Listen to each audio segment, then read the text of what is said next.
下一位陳家樂議員。主席，早晨多位。主席啊，如果係有選擇嘅話呢，我哋其實唔應該開呢個會。呢個係政府要求我哋開嘅緊急嘅撥款嘅一個財委會嘅會議。咁我哋被逼坐晒喺度去傾呢個問題。任何嘅一個有人道精神嘅人，見到世界各地一個地方有天災人禍，自動自覺，我已經捐咗錢，我屋企人捐咗錢，俾一啲我哋信得過嘅人道嘅救援嘅組織。呢啲組織經過長年嘅發展，有佢自己一套嘅準則、國際嘅慣例、經驗同埋公信力，由佢哋做，香港市民捐錢俾佢哋放心好多。同樣道理，我哋見到過往嘅經驗，所謂政府對政府嘅捐款，最後啲錢去咗啲貪贓枉法嘅人身上，去到呢啲咁嘅地方嘅政府，完全缺乏透明度。所以呢個撥款，政府今日話俾我哋知，係會俾地區政府嘅，我哋唔能夠支持，我唔能夠支持。你話你有監察，我從來聽唔到。你只係叫我哋信。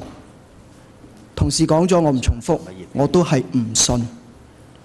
有咩辦法呢？係有嘅。你今次係撥去賑災基金，以憑我對賑災基金嘅理解，喺香港註冊有公信力、有經驗、有呢方面嘅人才嘅組織，係可以向你哋申請撥款。而頭先林健鋒議員含血噴人，話呢啲組織咩天一半地一半，話呢啲組織嘅行政費高到呢係唔可以監察。你作為司長應該行出嚟話俾佢知佢錯。申請得賑災基金嘅人道救援組織嘅行政費用開支係唔可以超過5%㗎。你容許呢啲咁嘅建制派保皇黨幫你擦鞋之餘，仲要去老屈香港人，仲要去老屈呢啲人道救援組織，有冇廉恥㗎？你哋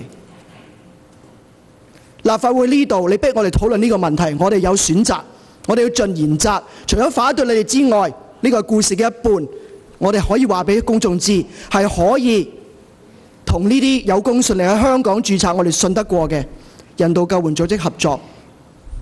我哋要佢哋幫我哋去揾最需要幫助嘅人同地方，集中佢哋嘅資源，用佢哋嘅經驗，等我哋香港人見到點樣可以幫到有需要嘅人。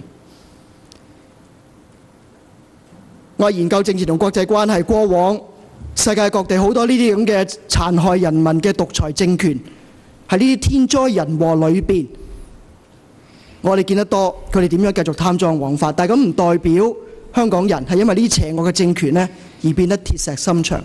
所以希望大家唔好老屈，我哋呢啲俾一啲意見政府同埋你哋考慮嘅人聽清楚，香港人係可以繼續秉持呢種人道嘅精神去幫助需要幫助嘅人。司長，請你解釋一下呢個行政費用嘅開支好嗎？